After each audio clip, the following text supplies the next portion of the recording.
आपके दिमाग में उन जैसे नेताओं की छवि है कि एक बार वार्ड पार्षद बन गए तो फिर करोड़ों रुपए कमाएंगे। मैं वैसा वार्ड पार्षद बनना चाहता हूँ जो आज तक कोई ना बना हो। कंप्यूटर प्रशिक्षण केंद्र खोलूंगा, छोटा सा मिनी उद्योग का जी शुभारंभ करूंगा। अगर मैं आता हूँ सबसे पहले मैं एम्बुलेंस का व्यवस्था करवाऊंगा और एक एम्बुलेंस 24 घंटा वो आपके सेवा में रहेगी। एक कॉल कीजिए और आपके पास एम्बुलेंस अवेलेबल हो जाएगी। जिंदाबाद जिंदाबाद। नमस्कार, मैं हूँ शुभांकर शिवम और आप देख रहे हैं सीधे आप तक। जी हाँ, आज 17 सितंबर शाम का वक्त है, 7 बजे के आसपास हो रहा है। हमने सोचा कि क्यों ना आज क्षेत्रों के भ्रमण किया जाए, लोगों से बात किया जाए। और इस कड़ी में हम वार्ड नंबर 29 में आ चुके हैं और यहाँ के भावी प्रत्याशी अरुण कुमार पासवान जी हमें मिल गए और साथ में यहाँ के गांव के कुछ लोग मिल गए जो चर्चा कर रहे थे कि चुनाव में क्या होगा और क्या क्या इस बार मुद्दा है। तो अरुण कुमार पासवान जी से हम बात करते हैं और देखते हैं कि क्या वार्ड नंबर 29 के ये सुयोग्य और कर्मठ उम्मीदवार है कि नहीं। क्या इन गांव वालों पे जो सपने हैं, जो सपने इन्होंने देखे हैं, इन पे ये खरे उतरेंगे या नहीं। तो सीधा बात करते हैं अरुण कुमार पासवान जी को। सबसे पहले तो आपको हार्दिक बधाई कि आपने जन सेवा का कार्य चुना। धन्यवाद जी, तो आप पहले, मैं आपको जानता हूं कि आप पहले समाज सेवा का काम करते थे, काफ़ी सारा आपने काम किया, हर जगह आप एक्टिव रहे हैं और समाज सेवा से सीधा राजनीति पारी में आ चुके हैं। यंग हैं आप, तो कैसे? नहीं, मेरा शुरू से ही एम था कि मैं जन सेवा करूं जी। और इसीलिए मैं जनता का सेवा के लिए मैं यहाँ पे आया हूं और आगे भी मैं जन सेवा करता ही रहूँगा।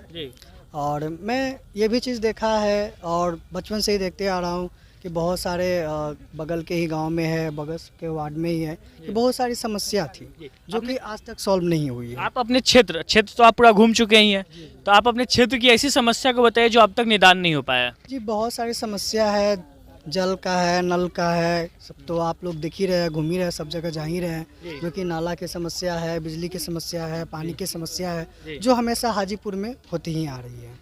ऐसा क्या होगा जो आपको मोटिवेट किया कि नहीं अब हमें वार्ड पार्षद का चुनाव लड़ना चाहिए, अब हमें कोई संवैधानिक पद चाहिए जिससे हम लोगों की सेवा कर सके? या आपके दिमाग में उन जैसे नेताओं की छवि है कि एक बार वार्ड पार्षद बन गए तो फिर करोड़ों रुपए कमाएंगे? जी नहीं, ये सब सोच तो मेरे अंदर है नहीं और मेरा एक एम ही है कि मैं वैसा वार्ड पार्षद बनना चाहता हूँ जो आज तक कोई ना बना हो। और मैं जब वार्ड पार्षद बन के आऊँगा तो किसी को कहने की जरूरत नहीं, मुझे कहने की जरूरत नहीं होगी कि मैं वार्ड पार्षद बन के आया और मैंने ये काम किया। ये काम मेरे जनता और मेरे जो भी लोग होंगे मेरे वार्ड के, वो बोलेंगे कि अरुण कुमार पासवान ने कैसा काम करके दिया।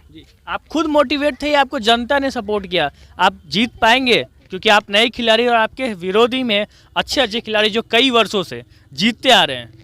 नहीं, मैं तो खुद खड़ा नहीं हुआ, वे हमारे जनता लोग देख रहे हैं। वार्ड नंबर 29 के जो भी जनता है उन लोग के सपोर्ट से मैं यहाँ पे हूँ और उन लोग के सपोर्ट से ही मैं खड़ा हुआ हूँ। मेरी अच्छा, ऐसे 3 कार्य आप मुझे गिना दीजिए जो आप चुनाव जीतने के बाद, क्योंकि हर नेता जब भी चुनाव लड़ता है, आज किसी से भी बात कर ले, वो प्रत्याशी बनता वही कहता है कि हम आपकी समस्या को दूर करेंगे, ठीक है, खूब अच्छे अच्छे लुभावने वादे देते हैं, पर चुनाव जीतने के बाद भूल जाते हैं। तो आप मुझे 3 ऐसे कार्य गिना दीजिए जो आपका प्रायोरिटी बेस पे आप काम करेंगे कि आप चुनाव जीते ही उसको प्रबल रूप से करेंगे। मेरा फर्स्ट काम है, बहुत सारे वार्ड में गया था, घुमा हूँ, वहाँ पे रोड की जो स्थिति है काफ़ी जर्जर होती है, नाला की स्थिति काफ़ी जर्जर होती है। फर्स्ट मेरा ये है। दूसरा ये है कि हमारे गरीब वंचित के जो लोग हैं वो उनके बच्चे हैं जो अच्छे से पढ़ाई नहीं कर पाते हैं, इसलिए बच्चों के लिए मैं स्पेशल वार्ड में एक टीचर बहाल करूंगा और एक कंप्यूटर प्रशिक्षण केंद्र खोलूंगा। सरकार की बहुत सारी योजना आती है जो जनता तक पहुंच नहीं पाती है, तो मैं एक कंप्यूटर प्रशिक्षण केंद्र खोलूंगा और उसमें मैं खुद से जा कर के सप्ताह में, महीना में जा कर के मैं देखूंगा कि हमारे बच्चे कैसे पढ़ रहे हैं और उनकी ये सुविधा मिल रही कि नहीं मिल रही है। आपने एक बात तो बहुत सही कहा कि सरकार की जितनी योजनाएं हैं अगर सही से जनता तक पहुंच जाए तो जनता का इसी तरह फ़ायदा हो जाएगा, विकास हो जाएगा। लेकिन सभी नेता यही बोलते हैं। हम इनके क्षेत्र के लोगों से बात करते हैं। और क्या नाम है आपका? मुकेश कुमार। मुकेश कुमार जी, आपके क्षेत्र से अरुण कुमार पासवान जी खड़े हुए हैं। क्या लगता है इनमें क्या क्या गुण है, इनमें क्या नेता बनने के लायक हैं? क्या आपके सपने को पूरा कर सकेंगे? जी बिल्कुल, मेरे दुख सुख का साथी है जी। ये मेरे लिए बहुत सोचते हैं, नाला है, रोड में सपोर्ट करते हैं जी। अभी रोड बना है, इनमें बहुत बड़ा इनका सपोर्ट है। अच्छा, ये वाला जो रोड है, इधर दिखाइए, ये वाला रोड, तो ये वाला रोड इन्होंने ही बनवाया है? जी, सपोर्ट किए हैं, मतलब बनाने में प्रबल भूमिका निभाया है। जी जी जी। और क्या लगता है कि आप जैसे नाला बनाने के लिए बात कर रहे हैं आगे, तो जब एक काम हो गया तो दूसरा काम भी उम्मीद रखा जा रहा है कि कर देंगे। तो इसीलिए हम लोग सपोर्ट कर रहे हैं कि नहीं भाई, एक काम में सपोर्ट किया और सफल मिला तो दूसरे काम मिलेगा तो इसमें भी सफल ही होगा। तो इसीलिए हम लोग गाँव मिल के इनको सपोर्ट कर रहे हैं कि अच्छा आदमी है। आप बताइए, आपका क्या नाम है? मेरा नाम राजीव रंजन है। अच्छा, ये बताइए आप कि क्या लगता है आपको, चुनाव अगर ये जीत जाते हैं तो आपकी समस्या दूर होगा? एकदम होगी। कैसे होगा? मतलब ऐसा क्या ही कर लेंगे? इससे पहले इतने लोग आए, आपके पास भी आए होंगे, वोट मांगे होंगे, वो दूर नहीं कर पाए, ये क्यों दूर कर पा लेंगे? ये हमारे समाज के कार्यों में हमेशा अग्रसर रहे हैं और ये हमारे रोड जो है अभी बनवाने में इनका प्रबल योगदान रहा। और आगे भी ये नाला बनवाने का ये वादा कर चुके हैं और बनवाएंगे भी, और हमें इन पर विश्वास है।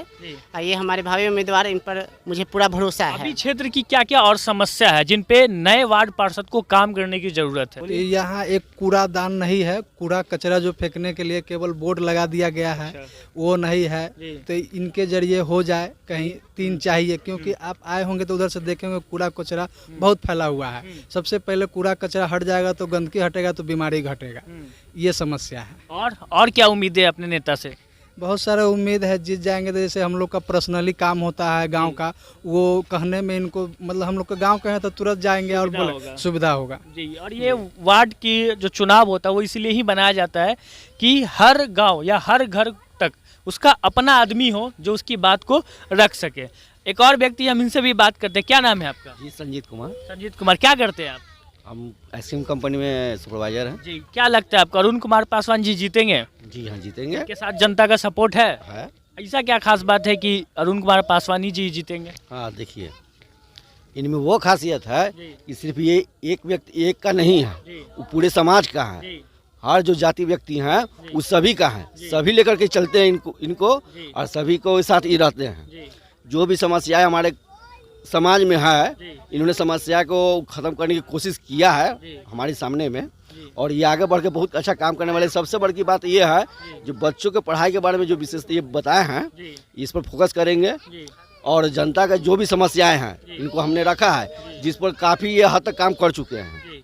अब इन पर ये निर्भर हम लोग आशा करते हैं कि इनको जिता देंगे और ये आगे का जो भी काम हो कार्रवाई करते रहेंगे। विश्वास है कि जिता देंगे? हाँ, हम जिता देंगे। अरुण पासवान जिंदाबाद, अरुण पासवान जिंदाबाद, जिंदाबाद। हमारे समाज में जो महिला लोग हैं, जो होते क्या है कि बहुत सारे महिला है कि सभी क्षेत्र में रहते कि हमारे जो SC/ST कास्ट के और हमारे जो गरीब वंचित महिलाएं हैं, जो घर में काम करने के बाद आराम से क्या करते हैं, घर में या तो कुछ अगर काम है तो उसमें बिजी हो जाते हैं, और नहीं तो कोई वर्क होता है तो करने। तो मैं इसके लिए भी एक सोचा हूँ कि मैं अपने वार्ड में जितने भी गांव हैं, एक छोटा सा मिनी उद्योग का शुभारंभ करूँगा, जिससे क्या हो कि हमारे गांव के जो भी महिलाएं होंगे वहाँ जा कर के कुछ सीखेंगे, कुछ करेंगे, और मेरे उस गांव का भी उस जरिए विकास होगा, और उससे जो इनकम आएगी वो उन्हीं लोग का होगा। वाह, कई ऐसे मुद्दे जो आज मैं सुबह से नामांकन वाले लोगों का इंटरव्यू ले रहा हूं, लेकिन कई नए नए मुद्दों को इन्होंने चुना है। जैसे कि शिक्षा विभाग तो है ही, सरकारी स्कूलों की स्थिति आप जानते ही हैं, स्पेशल वार्ड के लिए टीचर नियुक्त करेंगे, महिलाओं के लिए कुटीर उद्योग का व्यवस्था करेंगे। एक पहले एम्बुलेंस वगैरह की भी चर्चा कर रहे थे कि वो वार्ड में एक एम्बुलेंस रखें। मैं अपने वार्ड में सबसे पहले मेरा पहला काम यही कि मैं सबसे पहले मैं अपने वार्ड में, क्योंकि सबके पास, गरीब आदमी के पास कार नहीं होते हैं, और उसमें क्या होती है कि अचानक 12 बजे रात को किसी को पेन हो गया, किसी तरह का कोई इमरजेंसी हो गया, तो वो जाएंगे रिक्शा वाले के बुलाने, ऑटो वाले के बुलाने, या कहीं से गाड़ी करके लाएंगे। सबसे पहले मैं वार्ड में अगर मैं आता हूँ, सबसे पहले मैं एम्बुलेंस का व्यवस्था करवाऊंगा, और एक एम्बुलेंस 24 घंटा वो आपके सेवा में रहेगी। एक कॉल कीजिए और आपके पास एम्बुलेंस अवेलेबल हो जाएगी। ऐसे कई तमाम मुद्दे आप देख सकते हैं, गांव के लोगों में कितना जोश है अपने नए नेता को लेकर, और ये पहली बार चुनाव में खड़े हुए हैं। हालांकि इन्होंने अपनी जो प्रतिभा है, अपनी जो समाज में काम करने की जो इच्छा है, वो उन्होंने साबित कर दिया है, ऐसा गांव के लोग बता रहे हैं। रोड इनके लिए बनवा दिया जहां पे पानी बहुत भयंकर रूप से लग जाता है बरसात के दिनों में, तो कई सारी समस्या को इन्होंने समाधान किया है। शायद इसलिए गाँव की जनता इनको सपोर्ट कर रही है। हम भी सीधे आप तक इनको शुभकामनाएं देता है और आगे चलता है और देखता है कि हर एक बस्ती बस्ती घूमेंगे और देखेंगे। और मैं अपने वार्ड के सभी 29 नंबर वार्ड के सभी हमारे जो जितने भी माँ बहन भाई चचा चाची जो भी है, मैं सबको, आप लोग को हाथ जोड़ के विनती करता हूं कि आप लोग मुझे जिताएं और एक बार हमें मौका दें। इसके लिए तो आपको क्षेत्र में जाना पड़ेगा। जी, और 19 तारीख को मेरा नॉमिनेशन है, इसमें आप लोग आएँ और मेरा सहयोग करें। और मैं वादा किया हूँ, मैं वो वादा करके दिखाऊंगा। और मैं पूरे बोल रहा हूँ इतिहास में जो वार्ड कमिश्नर आज तक जो नहीं किया होगा वार्ड पार्षद, मैं वो करके दिखलाऊंगा। ये वादा रहा। अगर जिस दिन मैं ये करके नहीं दिखलाऊंगा, उस दिन अगर एक भी इंसान अगर बोल दे कि अरुण कुमार करके नहीं, मैं इस्तीफा उसी दिन दे दूंगा। जी वाह, हम भी साल 2 साल बाद अगर जीतने के बाद आएंगे, भ्रमण करेंगे और दिखाएंगे कि अरुण कुमार पासवान ने, और इन्हीं गांव के लोगों से बात करेंगे कि वादा पूरा किया या नहीं किया। फिर मिलेंगे किसी और एपिसोड में, तब तक के लिए जय हिंद।